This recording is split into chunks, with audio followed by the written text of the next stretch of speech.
నమస్తే, నేను Madhavi. Welcome to Q news. ఎలక్షన్లల్లో ఓడిపోయినాక తండ్రులు ముఖం చాటేస్తే కొడుకులు మాత్రం వాళ్ళను ఎన్కేసుకొచ్చే పనులబడ్డారు.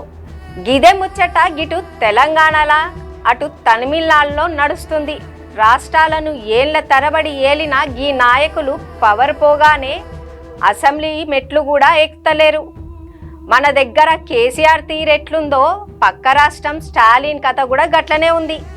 అధికార పక్షంలో ఉన్నప్పుడు ప్రత్యర్థులను ఆడుకున్న ఈ నాయకులు ఇప్పుడు ఓడిపోగానే సభల అడుగు పెట్టే ధైర్యం చేస్తలేరు.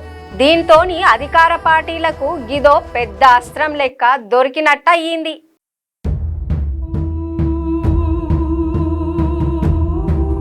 ఫామ్ హౌస్ కే పరిమితమైన మాజీ సీఎం కేసీఆర్. తెలంగాణలో గులాబీ బాస్ కేసీఆర్ ముచ్చట చూస్తే ఆయన ఓడిపోయిన కాళ్ళ నుంచి ఫామ్ హౌస్ లనే రెస్ట్ తీసుకుంటాడు. దీని మీద కేటీఆర్ అవగాహన సదస్సులలో వింత లాజిక్లు చెబుతాడు. జనాలకు ఎలక్షన్ల కంటే ముందే చెప్పిండట, గెలిపిస్తే పనులు చేస్తా, ఓడగొడితే నాకేం బాధ లేదని అన్నాడట. ఇప్పుడు గదే జరుగుతాందని, కేసీఆర్ కు వచ్చిన రంది ఏం లేదని కొడుకు కవర్ చేస్తుండు. కేసీఆర్ చేయని పదవి లేదని, ఒక్క ప్రధాని పోస్టు తప్ప అన్నిట్లకు వనెదిచ్చిండని ఆకాశానికి ఎత్తుతాడు. జనం ఓడగొట్టి తప్పు చేసిండని, ఆయన ఇంటికాడ ఆరాంగానే ఉన్నాడని కేటీఆర్ సమర్థించుకుంటాడు. అసలు ఈ మాటలు చూస్తుంటే జనానికి కేసీఆరే అవసరం గని, కేసీఆర్ కు జనం అవసరం లేదన్న తీరుగా బీఆర్ఎస్ నేతల వ్యవహారం కనిపిస్తోందన్న విమర్శలు వస్తున్నాయి. అసలు కేసీఆర్ ఏం చేసిండో పబ్లిక్ ఇంకా మర్చిపోలేదు. తెలంగాణలో బంగారు తెలంగాణ చేసినామంటనే ఇక్కడి పైసలు పక్క రాష్ట్రాలకు ఎట్లా పంపిండ్రో జనాలకు తెలుసు. దేశంలోనే నెంబర్ 1 అయినమని, ఇక ప్రధాని పదవే టార్గెట్ అని చెప్పిండ్రు.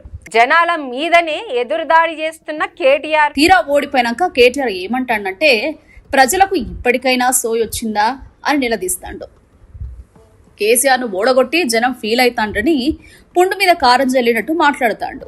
కేసీఆర్ సొంతంగా గెలిచిండు, ప్రతిపక్ష నేత హోదా కూడా ఉన్నది. అయినా కూడా అసెంబ్లీ గడప దొక్కుతలేడు.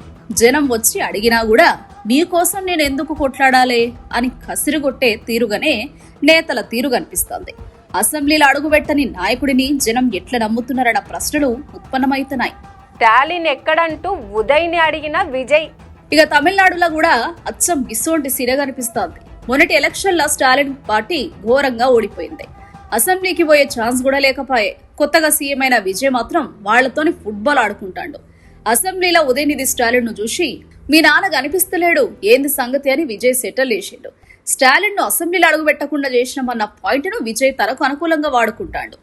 తండ్రులను వెనకేసుకొస్తున్న కొడుకులు. దీనికి ఉదయనిధి కూడా కౌంటర్ ఇచ్చిండు. విజయ్ 2 కాడలా గెలిచిండు కదా, ఒక కాడ రిజైన్ చేస్తాడు, ఆడ మా నాన్న పోటీ చేసి గెలిచి సభలు అడుగు పెడతాడని బదులిచ్చిండు. దీనికి స్టాలిన్ కూడా స్పందించి తాను అసెంబ్లీలో లేకపోయినా జనం గుండెల్లో ఉన్నాడని చెప్పిండు. సభలో కూడా విజయ్ తన మార్కు చూపిస్తాడు. అసెంబ్లీకి రాని కేసీఆర్, అటు స్టాలిన్. ఈ 2 రాష్ట్రాల ముచ్చట చూస్తే ఒక విషయం క్లియర్ గా అర్థమైంది.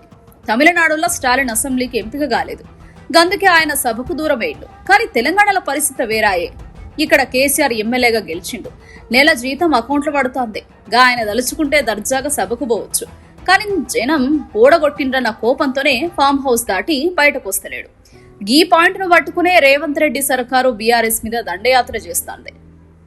ఎందుకు ప్రతిపక్ష నేత సభకు రావడం లేదని మంత్రులు కడిగిబారేస్తాండ్రు. దీనికి సమాధానం చెప్పలేక కేటీఆర్ తంటాలు పడతాడు. ఆయనకు ఇష్టం వచ్చినప్పుడు వస్తాడని, ఆయన రాకపోయినా తాము ఉన్నాం కదా అని కవర్ చేస్తాడు.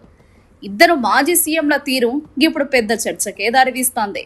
క్యూ న్యూస్ లో వీడియో ఎడిటర్లు కావాలను. మీడియా రంగంలో మీ టాలెంట్ కు ఇది సరైన వేదిక. 3 నుండి 4 సంవత్సరాల ఎక్స్పీరియన్స్ ఉండి Photoshop, Premiere Pro, After Effects లో నైపుణ్యం ఉన్నవారు కావాలను. ఫ్రెషర్స్ కూడా అవకాశాలున్నాయి. ఆసక్తి ఉన్నవారు వెంటనే సంప్రదించండి. 8143001981.